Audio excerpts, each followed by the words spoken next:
नमस्कार साथियों, आज मैं आपसे चर्चा करने वाला हूं हरियाणा असिस्टेंट प्रोफेसर की जो वैकेंसीज आई है, उसका नोटिफिकेशन आया है वैकेंसीज का, उसके ऊपर। दोस्तों, ये बहु प्रतीक्षित नोटिफिकेशन था जो अब आया है, जब हरियाणा में थोड़े टाइम बाद इलेक्शन होने वाले हैं। खैर चलो, जैसा भी है, रोजगार का एक आधार तैयार हो गया है। और इस नोटिफिकेशन में जो 2424 वैकेंसी सब सब्जेक्ट की आई है, उनमें से राजनीति विज्ञान भी एक विषय है। और राजनीति विज्ञान में हालांकि उतनी पोस्ट नहीं है जितनी हम उम्मीद कर रहे थे, लेकिन फिर भी एक सम्मानजनक पद आए हैं और 80 पद आए हैं राजनीति विज्ञान में।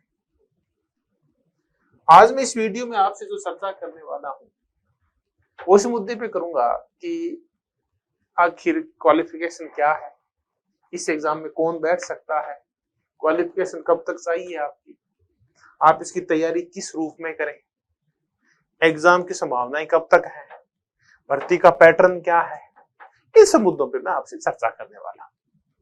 एक एक करके स्टेप बाय स्टेप अपन शुरू करते हैं।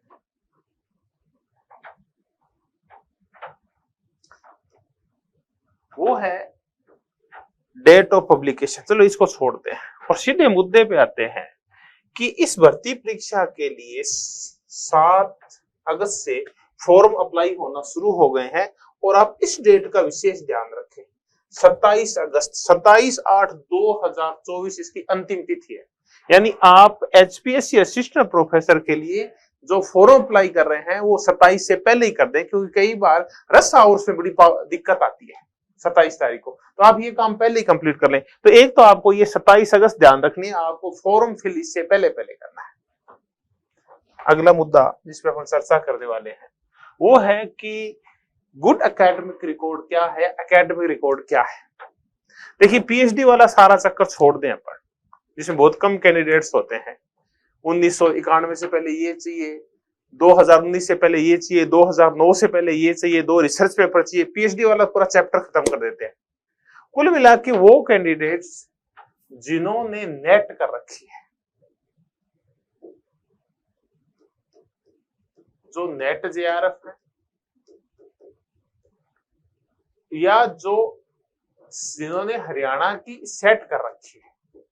देखिए, हर एक राज्य की एजेंसी जो वो सेट का एग्जाम करवाती है, स्टेट एलिजिबिलिटी टेस्ट, नेट की तरह। लेकिन हरियाणा उसमें वही फॉर्म फिल कर सकता है जिसने हरियाणा से सेट की है। मान लेते हैं किसी ने राजस्थान से सेट कर रखी है, वो हरियाणा के असिस्टेंट प्रोफेसर के एग्जाम के लिए क्वालिफाई नहीं है। हरियाणा से अगर आपने सेट कर रखी है तो ही क्वालिफाई है। हाँ, जिन्होंने नेट JRF कर रखी है, यानी नेट कर रखी है, वो क्वालिफाई है। वो तो पूरे ऑल इंडिया में प्रत्येक यूनिवर्सिटी, प्रत्येक कॉलेज, प्रत्येक PSC के लिए क्वालिफाई है। तो एक तो ये एसेंशियल आवश्यकता है कि वही अप्लाई कर सकते हैं जो नेट और हरियाणा से सेट है। दूसरा, इसमें ये लिखा हुआ है कि आपकी जो मास्टर डिग्री है, MA है, उस MA में आपके 55% मार्क्स होने चाहिए। लेकिन ये 55% मार्क्स सबके लिए नहीं है। जो हरियाणा के कैटेगरीज के स्टूडेंट्स हैं, SC ST OBC या डिसेबल्ड हैं, उन सब के लिए इसमें 5% की छूट है। इसमें जनरल के लिए 55% है।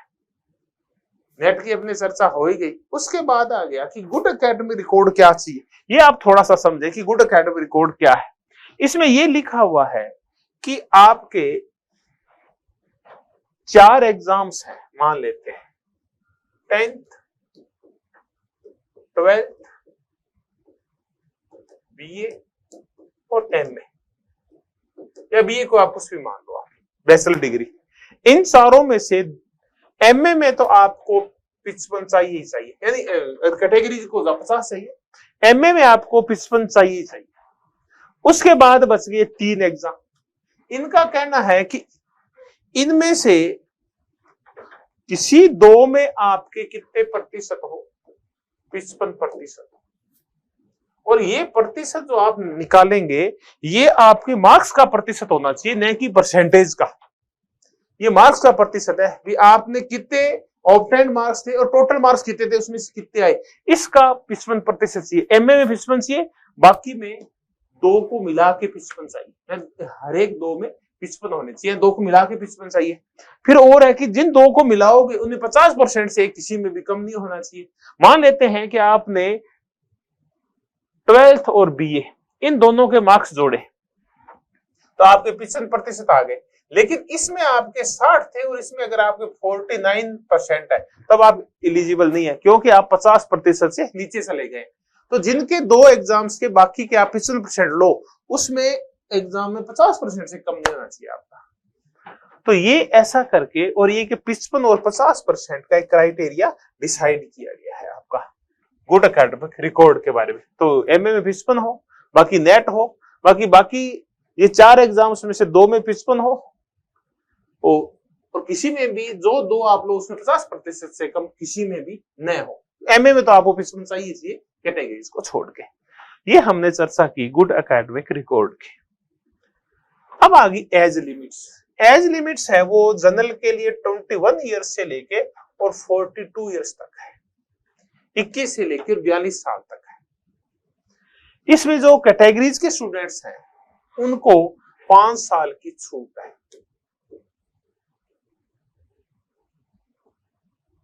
5 ईयर्स की छूट है।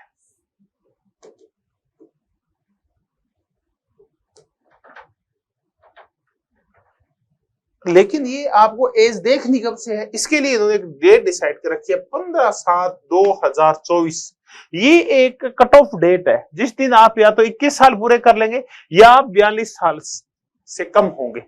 15/7/2024 यानी 15 जुलाई तक ये एक डेट है इनकी। अब आगे की ये सारी जो एलिजिबिलिटी है आपकी कुल मिला के क्वालिफिकेशन वाली कि आपकी नेट हो, आप एमए में इससे 55% के साथ एमए हो आपकी, या आपकी सेट हो, ये सारी की सारी आपको जिस दिन फॉर्म फिल की अंतिम डेट है 27/8/2024 27 अगस्त, इस डेट तक कंप्लीट हो जानी चाहिए, आपके हाथ में होनी चाहिए उस दिन डिग्रियां सारी। अब ये इसलिए बताना महत्वपूर्ण है क्योंकि कई राज्यों की पीएससी में क्या व्यवस्था है। जैसे मैं राजस्थान की चर्चा करूं, राजस्थान की आरपीएससी ने यह व्यवस्था कर रखी है कि आपकी जो क्वालिफिकेशन है वो कब तक कंप्लीट होनी चाहिए, जिस दिन आपका एग्जाम हो तब तक आपकी संपूर्ण क्वालिफिकेशन पूर्ण हो जानी चाहिए, कंप्लीट हो जानी चाहिए। लेकिन दोस्तों एचपीएससी में ये नहीं है। एचपीएससी ने डिसाइड कर रखा है कि जिस दिन आपकी एग्जाम फिल की लास्ट डेट होगी उस दिन तक आपके समस्त डॉक्यूमेंट, समस्त डिग्रीज, समस्त क्वालिफिकेशन कंप्लीट होनी चाहिए। तो आप 27/8/24 तक अपने सारी क्लोजिंग डेट तक आप सारी एलिजिबिलिटी क्राइटेरिया को कंप्लीट कर ले। अब आ गया टोटल पोस्ट। टोटल पोस्ट है 2424, 2424। लेकिन अपन चर्चा करेंगे पॉलिटिकल साइंस के ऊपर। पॉलिटिकल साइंस में 81 सीट्स है। उम्मीद ये थी कि लगभग 150 के आसपास आएगी, पहले यही कयास लगाए जा रहे थे, लेकिन फिर भी 80 असिस्टेंट प्रोफेसर की बहुत ज्यादा सीटें होती, 80 भी कम नहीं होती। इसमें जनरल के लिए 40 सीटें हैं। अब जनरल में कौन है, अब देखिए हरियाणा है या राजस्थान है, यूपी है, कहीं भी जब असिस्टेंट प्रोफेसर के लिए नोटिफिकेशन आता है तो इन सब राज्यों के स्टूडेंट्स यहाँ फॉर्म अप्लाई करते हैं। जैसे राजस्थान में आएगी तो हरियाणा वाले भी, दिल्ली वाले भी, यूपी के, हिमाचल, ये सारे अप्लाई करते हैं। ऐसे ही हरियाणा में भी अप्लाई करेंगे तो जितने भी आउट ऑफ स्टेट्स हैं जो हरियाणा के मूल निवासी नहीं है वो जनरल में काउंट होंगे। जनरल वाले तो हैं ही, और हरियाणा के बाहर आप किसी भी कैटेगरीज के हैं, मान लेते हैं आप यूपी के हैं और आप एससी के हैं, लेकिन हरियाणा में जब आप जाएंगे तो आप जनरल में काउंट होंगे। आप यूपी के हैं, हिमाचल के हैं और एसटी में, लेकिन हरियाणा में जब जाएंगे तब आप जनरल में काउंट होंगे। आप राजस्थान के हैं, ओबीसी के हैं, लेकिन हरियाणा में जाएंगे तो आप जनरल में काउंट होंगे। तो आउट ऑफ स्टेट्स के जितने भी स्टूडेंट्स हैं उन सब के लिए 40 सीटें हैं। हरियाणा का general plus out of state जितने भी कैंडिडेट्स होंगे वो सब जनरल में काउंट होंगे। एससी के लिए 15 सीटें हैं, बैकवर्ड क्लासेस के लिए वहां 14 और 5 19 सीटें हैं, और ईडब्ल्यूएस के लिए 7 सीटें। ऐसे कुछ और सीटों का डिवाइडेशन किया गया है।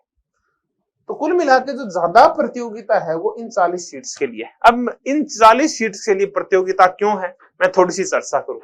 वो इसलिए है कि यहाँ हरियाणा के कैंडिडेट्स तो आएंगे ही आएंगे, लगातार नेट हो रही है, भर्तियां उनकी अपेक्षा में कम आ रही है, तो इस फील्ड में अब बहुत ज्यादा बेरोजगारी भी है। मेरे बहुत सारे साथी हैं जिन्होंने नेट जीआरएफ पर रखा है, लेकिन वो भी जॉब की तलाश में। अब चूंकि एक अच्छा अवसर मिला है, तो न केवल हरियाणा के स्टूडेंट्स बल्कि पंजाब, यूपी,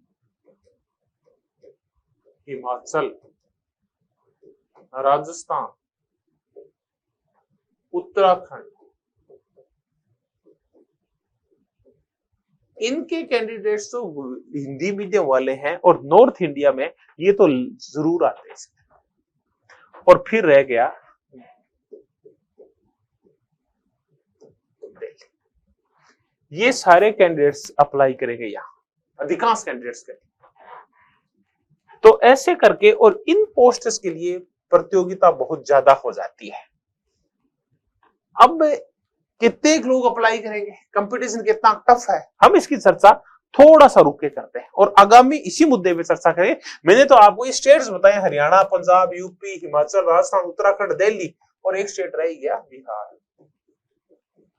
यहां तक के कैंडिडेट हरियाणा में आते हैं। मैं नहीं कहता और स्टेट्स की नहीं, और के भी आएंगे, लेकिन मुख्यतः इनके आएंगे। और हरियाणा के अलावा यूपी, राजस्थान और दिल्ली के स्टूडेंट यहां और ज्यादा आते हैं। अब देखते हैं कि प्रतियोगिता कितनी कठिन है। प्रतियोगिता का आइडिया अब इससे लगेगा जो एग्जाम का पैटर्न है। हालांकि जो मेहनती उनके लिए कोई कंपटीशन नहीं है, लेकिन जो आंकड़ों के साथ खेलते हैं और आंकड़ों के हिसाब से प्रतियोगिता का आइडिया लगाते हैं कि कितना टफ कंपटीशन है, उनके लिए मैं आज चर्चा करूंगा। एचपीएससी ने जो पैटर्न ऑफ एग्जाम बताया है, स्कीम बताई है, उसमें 3 स्टेजेस आपको पार करनी होगी। पहले है स्क्रीनिंग टेस्ट।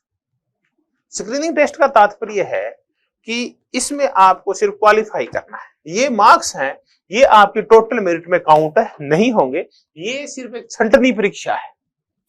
उसके बाद सब्जेक्ट नॉलेज है, ये सिर्फ क्वालिफाई है। सब्जेक्ट नॉलेज है 87.5% का, और बाकी का जो 12.5% है वो इंटरव्यू का है। यानी इंटरव्यू का वेटेज इतना ज्यादा भी नहीं है कि वो सब कुछ डिसाइड कर दे, इतना कम भी नहीं है कि इसका महत्व ही नहीं हो। जब नेक टू नेक प्रतियोगिता चलती है तो ये मार्क्स भी बड़े वेरी करते हैं, और मैं इसका हरियाणा में भुक्तभोगी हूं। मैं 3rd पोजीशन के ऊपर था जब टोटल मार्क्स शो हो रहे थे, और ये बात है 2016-17 की, इसके आसपास की बात है। उसके बाद मेरा आरपीएससी का इंटरव्यू था 6-7 महीने बाद, उससे पहले की बात है, 2017 की बात है, जून या जुलाई की। मैं खुद इंटरव्यू देने गया था और मैं यहां तक गया। यहां में कोई दिक्कत नहीं थी। यहां मैं कह रहा हूं कि टोटल जो कैंडिडेट्स बैठे थे उनमें मैं 3rd पोजीशन के ऊपर था, 2 मेरे से आगे और थे, लेकिन यहां गड़बड़ होगी मेरे साथ। तो ये भी है, महत्वपूर्ण है, लेकिन अगर आप इसमें ठीक ठाक कर लेते हैं तो ये इतना महत्वपूर्ण नहीं होता। तो ये सब्जेक्ट नॉलेज और इंटरव्यू, इनकी मेरिट बनेगी। अब अपन चर्चा करते हैं कि कितना टफ है, क्या रहने वाला है। देखिए, ये मेन है। आप अगर इसको ही क्रॉस नहीं कर पाए तो आगे जा ही नहीं पाएंगे। ये जो स्क्रीनिंग टेस्ट होगा, इसमें एमसीक्यूज आएंगे, वस्तुनिष्ठ प्रश्न आएंगे, मल्टी चॉइस क्वेश्चंस आएंगे 100। 2 आवर्स का टाइम होगा, 2 घंटे मिलेंगे, और टोटल मार्क्स होंगे 100, और प्रत्येक क्वेश्चन का 1 मार्क्स होगा। इसमें नेगेटिव मार्किंग भी है, 0.25 की प्रत्येक क्वेश्चन की नेगेटिव मार्किंग, ये आपको ध्यान रखना है। अब आ गया कि मिनिमम क्राइटेरिया भी है इसमें, कि जो इसको क्वालिफाई करेगा उसको कम से कम कितने प्रतिशत चाहिए, 25%। यानी 100 में से आप 25 क्वेश्चंस लाएंगे तभी आप इस स्टेज को पार कर पाएंगे, तभी आप क्वालिफाई हो पाएंगे अगले स्टेज के लिए। क्योंकि 3 स्टेजेस है ना, पहले स्क्रीनिंग है, फिर सब्जेक्ट नॉलेज टेस्ट है और उसके बाद आपका इंटरव्यू है। हाँ, ये ऑब्जेक्टिव टाइप है। अब आप ये सोच रहे हैं कि ये तो बहुत ही सिंपल एग्जाम है, टू मच सिंपल, क्योंकि आपको सिर्फ कितने प्रतिशत लेने हैं? 25%। 25% नहीं लेने दोस्तों आप, ये तो मिनिमम है। कुल मिला के पोस्ट है 81। कैंडिडेट 4 टाइम्स पास होंगे, जितने भी कैंडिडेट्स बैठेंगे उसके 4 टाइम कैंडिडेट्स पास होंगे मेन एग्जाम के लिए। तो 324 कैंडिडेट पास होंगे। तो क्या 324 कैंडिडेट वो पास हो जाएंगे जो 25% वाले? नहीं, इसकी तो मेरिट बनेगी। और मान के चलिए कि इस एग्जाम में जो फॉर्म अप्लाई होंगे, वो मेरा आइडिया बता रहा हूं, वो लगभग 6000 से लेके और 8000 तक फॉर्म अप्लाई होंगे। यानी फॉर्म हो सकता है ज्यादा अप्लाई हो, पॉलिटिकल साइंस के लिए कह रहा हूं अकेला, लेकिन 6 से 8000 ऐसी कैंडिडेट्स होंगे जिनकी क्वालिफिकेशन कंप्लीट होगी, इसके अकॉर्डिंग होगी, एचपीएससी के नॉर्म्स के अकॉर्डिंग। ऐसे कैंडिडेट्स 6 से लेके 8000 होंगे। तो अब आपको इन 6 या 8000, जो 6000 से 8000 कैंडिडेट्स है, इनमें से क्वालिफाई कितने होंगे? 324। तो ये एग्जाम ही टफ है। अब आप सोच रहे हैं कि मिनिमम 25% लेना है, मिनिमम लेना है, लेकिन बाद में जो 324 ही तो लेने हैं, 4 टाइम्स तो लेने हैं मेन एग्जाम के लिए। तो ये छंटनी होगी 6 से लेकर 8000 कैंडिडेट्स में से 324 लेने, तो इनकी मेरिट बनेगी।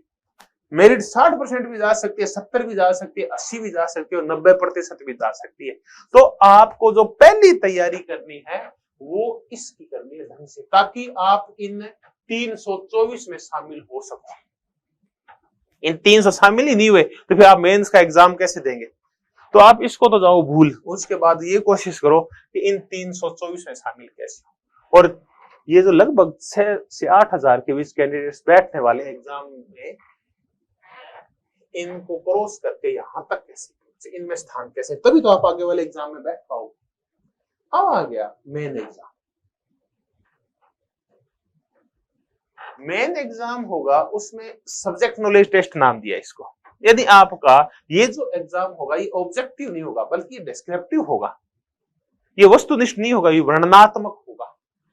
इसमें इन्होंने कुछ नहीं दिया, ये दिया है कि इसकी ड्यूरेशन होगी वो 3 आवर्स होगी और टोटल मार्क्स होंगे वो 150 होंगे। और 150 ये मेरिट का आंकलन डिसाइड करेंगे। ये टोटल जो मार्क्स हैं उनका 87.5% इनमें से होंगे, भी आप इसमें से कितने ला पाते हैं। अब इसमें इन्होंने एक मिनिमम इसमें डिसाइड कर रखा है, वो ये डिसाइड कर रखा है कि इसमें इंटरव्यू तक वही जाएगा जिसके मिनिमम 35% होंगे, 35% वाला ही इंटरव्यू में जा पाएगा। इसका तात्पर्य है, एक बार मान लेते हैं कि बीच का आंकड़ा लेते हैं, 7000 कैंडिडेट्स बैठे, उनमें से 324 इस एग्जाम में बैठेंगे, 324 के बाद बैठेंगे इंटरव्यू में 2 टाइम्स, तो 162 लोग इंटरव्यू में जाएंगे। तो ये तो है स्क्रीनिंग का, ये है ये वाला मेन एग्जाम, और ये है इंटरव्यू।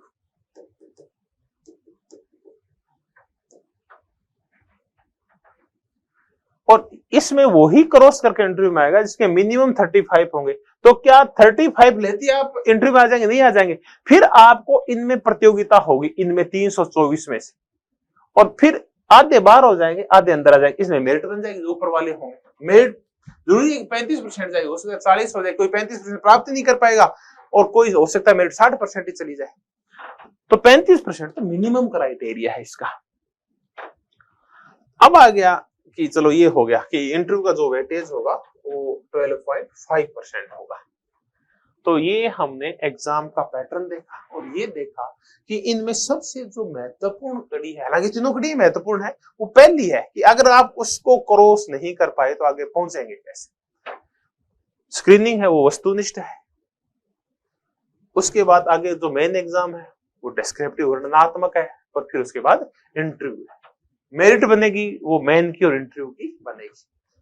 कंपटीशन यहाँ सबसे ज्यादा टफ है, यहाँ टफ नहीं है, टफ है सबसे ज्यादा यहाँ, यहाँ भी टफ नहीं है, लेकिन यहाँ ज्यादा टफ है, यहाँ ज्यादा गुना के मध्य कंपटीशन। तो आप इसके ऊपर अच्छी तरह से ध्यान दें। आप अब आ गया कि कलाम एकेडमी भी आपको इस एचपीएससी एग्जाम की तैयारी के लिए गाइड करेगी। आप कलाम एकेडमी के एप्लीकेशन के ऊपर जाएं, वहां आपको एचपीएससी असिस्टेंट प्रोफेसर के लिए एक पूरा कोर्स डिजाइन किया हुआ मिलेगा। तो आप अपने ऐप स्टोर के ऊपर जाके, आपके प्ले स्टोर के ऊपर जाके और कलाम एकेडमी का ऐप डाउनलोड कर लें और उसमें आप सर्च करें एचपीएससी असिस्टेंट प्रोफेसर। कल से इसके ऊपर ये कोर्स मिलना शुरू हो जाएगा। इसमें 500 से अधिक घंटों के वीडियो लेक्चर हैं जो रिकॉर्ड किए हुए, समस्या समाधान के लिए time to time live classes है। इसके बाद आपको प्रिंटेड नोट्स मिलेंगे टॉपिक वाइज, सब टॉपिक्स के जितने भी आपके हैं। उसके बाद टॉपिक वाइज नोट्स हैं। इसका तात्पर्य ये है कि ये जो नोट्स हैं ये हार्ड कॉपी निकाल सकते हो आप इनकी, ये ऑनलाइन भी पढ़ सकते हो और इनकी हार्ड कॉपी भी निकाल सकते हो। उसके बाद एमसीक्यूज दिए हुए प्रत्येक टॉपिक के। आपको करना क्या है कि आपको सबसे पहले आप नोट्स निकलवाने हैं, फिर आप उन नोट्स को पढ़ो, फिर वीडियो देखो और फिर दोबारा नोट्स पढ़ो और उसके बाद एमसीक्यूज दिए हुए उनके आगे। एमसीक्यूज हैं ये ऑनलाइन ही आपको सॉल्व करने होंगे। तो आपको वीडियोस मिलेंगे, आपको नोट्स मिलेंगे, इनकी हार्ड कॉपी निकाल सकते हो। प्रत्येक टॉपिक वाइज एमसीक्यूज दिए हैं, जैसे प्लेटो है या कोई अवधारणा मान लीजिए, स्वतंत्रता है, समानता है, न्याय है, अधिकार है, नागरिकता है, इन सब के अध्यायवार एमसीक्यूज दिए हैं। 100, 50, 150, 200, 200 नोट्स है, इनके हार्ड कॉपी निकाल सकते हो आप। और इसके साथ साथ एक और चीज वो है कि जब तक आपकी परीक्षा नहीं हो जाती तब तक आपके लिए टेस्ट सीरीज है, और ये आप अलग से भी ले सकते हैं इस टेस्ट सीरीज को। अगर आप कलाम एकेडमी का ये कोर्स लेते हैं तो उन स्टूडेंट्स के लिए टेस्ट सीरीज इंक्लूड रहेगी, ये अलग से परचेज करने की आवश्यकता नहीं, ये उसी में इंक्लूड है। हाँ, अगर आप कोर्स पूरा नहीं लेना चाहे तो टेस्ट सीरीज अलग से भी आप ले सकते हैं।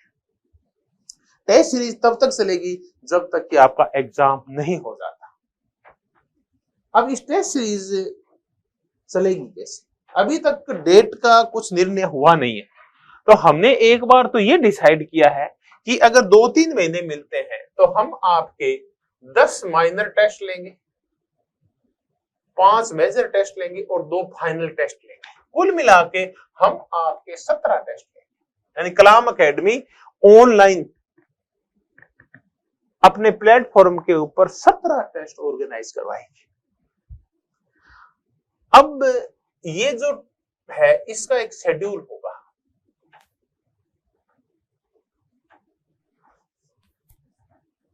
यानी ये शेड्यूल बेस्ड। अब आ गया कि इसका शेड्यूल है कहां, तो आपको कलाम एकेडमी के ऐप पे मिल जाएगा। उसके अलावा कलाम एकेडमी का खुद का एक टेलीग्राम चैनल है, कलाम एकेडमी सीकर के नाम से। तो आप एक टेलीग्राम चैनल है कलाम एकेडमी सीकर,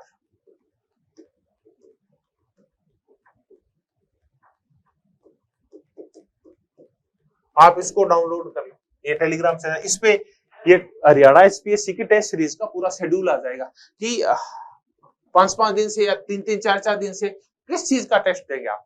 जैसे पहला टेस्ट होगा वो यूनिट फर्स्ट का होगा, सेकंड टेस्ट सेकंड यूनिट का, थर्ड टेस्ट थर्ड यूनिट का, ऐसे करके 10 तो होंगे आपके माइनर टेस्ट। फिर हर एक 2 यूनिट के बाद एक मेजर टेस्ट होगा और अंत में 2 फाइनल टेस्ट होंगे, और इसमें 100 क्वेश्चंस आएंगे हर एक में, जैसा कि पैटर्न है। अब 100 क्वेश्चन से याद आया एक मुद्दा कि ये कहा जा रहा है कि ये 100 क्वेश्चन में से 80 क्वेश्चंस हैं वो तो आएंगे पॉलिटिकल साइंस के, 20 क्वेश्चन है वो जीके के आएंगे, जनरल नॉलेज की, हरियाणा भी है, कुछ और भी मुद्दे हैं। तो अभी एचपीएससी ने ऐसा कुछ डिसाइड नहीं किया अभी तक का। अगर सिलेबस का और एडवर्टाइजमेंट का अगर हम अवलोकन करें तो उसमें तो यही परिलक्षित हो रहा है कि आपका जो स्क्रीनिंग एग्जाम होगा उसमें जो 100 क्वेश्चंस आएंगे वो सब्जेक्ट के ही आएंगे। हालांकि मेरे कुछ साथी हैं वो यूट्यूब पे ये भी कह रहे हैं कि इसमें से 80 क्वेश्चंस है वो सब्जेक्ट के होंगे और 20 अदर्स होंगे। तो अभी तक तो ऐसा तार्किक रूप से देखें तो ऐसा डिसाइड हुआ नहीं है अभी तक। तो एक बार आप 100 क्वेश्चन सब्जेक्ट के मान के चलिए, हो सकता है कल को कोई रीशेड्यूल हो जाए कोई चीजें और इन 100 क्वेश्चन में कुछ और डाल दिया जाए। अगर कल को ऐसा होता है तो आपका फिर जो हर 3, 4 या 5 दिन बाद एक टेस्ट सीरीज के शेड्यूल के अकॉर्डिंग एग्जाम होगा उसमें उसी अकॉर्डिंग क्वेश्चन डाले जाएंगे।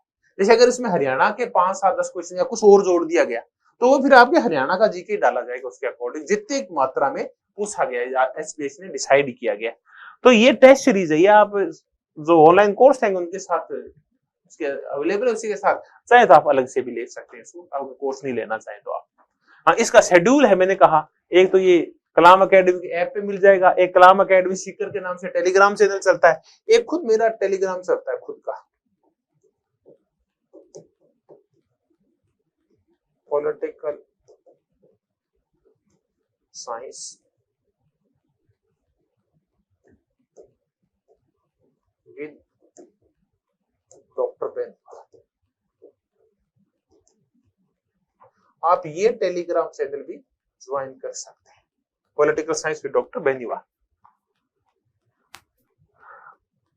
और इसके ऊपर आपको ये पूरा शेड्यूल मिल जाएगा कि आप क्या करने वाले, ये शेड्यूल कल शाम तक आप सबके लिए अवेलेबल हो जाएगा। अब आ गया सिलेबस क्या है, इसकी चर्चा करते हैं। ये सिलेबस नेट वाले डाला है, हूबहू उसकी कॉपी करके डाल दिया गया और ये आपने पहले पढ़ रखा है अधिकांश ने, क्यों नेट दिया था तब आपने पढ़ा था। तो आपको ग्रेजुएशन, पोस्ट ग्रेजुएशन और नेट के दौरान जितना भी ज्ञान प्राप्त हुआ है वो अब आपका उसी की परीक्षा है। इसमें 10 यूनिट्स है, आप सबने जिन्होंने नेट क्वालिफाई किया उन सबको पता है कि ये 10 यूनिट्स में डिवाइड है। अगर 100 क्वेश्चन आते हैं हरियाणा की स्क्रीनिंग के एग्जाम में एचपीसी असिस्टेंट प्रोफेसर, तो हर एक यूनिट से अगर सही तरीके से लगाया जाए तो हर एक यूनिट में से 10 क्वेश्चंस आएंगे। तो 10 की 10 यूनिट्स है वो महत्वपूर्ण है, चाहे वो पॉलिटिकल थ्योरी की हो, चाहे वो पॉलिटिकल थॉट की हो, वेस्टर्न पॉलिटिकल थॉट की हो, चाहे इंडियन पॉलिटिकल थॉट की हो, चाहे वो कंपैरेटिव हो या फिर वो इंटरनेशनल रिलेशंस हो या इंडियन फॉरेन पॉलिसी हो या वो पॉलिटिकल इंस्टीट्यूशंस इन इंडिया हो या वो पॉलिटिकल प्रोसेस इन इंडिया हो या पब्लिक एडमिनिस्ट्रेशन हो या पब्लिक पॉलिसी वाला टॉपिक हो, इन हर एक में से उम्मीद करते हैं कि 10 क्वेश्चंस आएंगे। तो 10 यूनिट के 10 क्वेश्चंस। अब चाहे आप राजस्थान के हैं, चाहे आप पंजाब के हैं, चाहे हरियाणा के हैं, चाहे बिहार के हैं, हिमाचल के हैं, उत्तर प्रदेश के हैं या दिल्ली के हैं, तो आप तैयारी शुरू कर दीजिए और इस हिसाब से तैयारी शुरू कर दीजिए कि अगले 2-1 महीने में उम्मीद करें कि आपका सिलेबस कंप्लीट हो जाए। एग्जाम जल्दी भी हो सकता है, एग्जाम हो सकता है वहां इलेक्शंस के बाद। तो एक बार आप तैयारी है उसको कम से कम 2 महीने की मान के चलिए, तो आप एक प्रोग्राम बनाइए अगले 2 महीने का। ये सारा जो सिलेबस है इतना लंबा चौड़ा, इसको ऑब्जेक्टिव पर्सपेक्टिव से आप कैसे तैयार कर सकते हैं, तो आप तैयारी शुरू कीजिए। कलाम एकेडमी आपके साथ है। प्रतियोगिता इसलिए कठिन है क्योंकि यूपी, राजस्थान और दिल्ली यहाँ के स्टूडेंट्स भी हरियाणा की एसपीएससी के इस एग्जाम के लिए अप्लाई करेंगे। तो साथियों, मैं आपके अच्छे भविष्य की कामना करता हूँ और उम्मीद करता हूँ कि अगर आप मनोयोग पूर्वक मेहनत करेंगे तो आप जरूर हरियाणा में सहायक आचार्य, असिस्टेंट प्रोफेसर बन ही जाएंगे।